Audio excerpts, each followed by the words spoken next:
నుంచి ఆకలితో ఉండిపోయినట్టున్నారు. నా దగ్గరికి వచ్చేటప్పటికి మిట్ట మధ్యాహ్నం ఇచ్చారు. పాప మీరందరూ ఆకలితో చాలా బాధపడుతున్నారు. క్షమించాలి పాపం.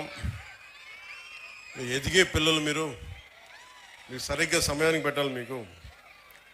కాకపోతే ఇది మీ మంచి కోసమే కాబట్టి ఒకసారి మీరు ఆటల్లో పడి తింట మర్చిపోవచ్చు. కానీ ఈరోజు కూడా అలాంటిది అనుకొని కొంచెం మీరందరూ చిన్నపిల్లలైనా పెద్ద మనసుతో అర్థం చేసుకొని, మీరే కదా భావి భారతానికి భవిష్యత్తు. సో మీ అందరికీ ముందుగా, చిన్నవాళ్ళైనా ఎవరైనా సరే, ముందుగా మీ భవిష్యత్తు కోసం, ఇక్కడున్న బిడ్డల భవిష్యత్తు కోసం ఆంధ్రప్రదేశ్లో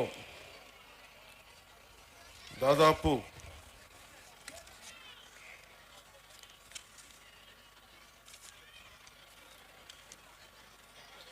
ఒకేసారి ఈ రోజున 44,000 పాఠశాలల్లో దాదాపు 1 కోటి మంది పాల్గొనే ఈ ఉపాధ్యాయులు, తల్లిదండ్రులు ఈ కార్యక్రమానికి, ఈ కలయిక కార్యక్రమానికి ఇక్కడికి వచ్చి, మన కడపకు వచ్చి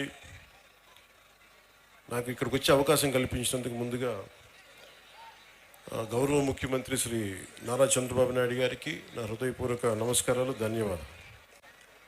అలాగే ఈ కార్యక్రమాన్ని ముందుండి చాలా బాధ్యతతోటి భవిష్యత్తు బిడ్డలది అని చెప్పి మానవ వనరుల అభివృద్ధి శాఖ, information technology, electronics, communication, real time governance, విద్యాశాఖని నడిపిస్తున్న శ్రీ నారా లోకేష్ గారి ఆధ్వర్యంలో ఇలాంటి ఒక బృహత్తరమైన కార్యక్రమం ఆయన ఆధ్వర్యంలో జరిగినందుకు, దాంట్లో నన్ను భాగస్వామ్యం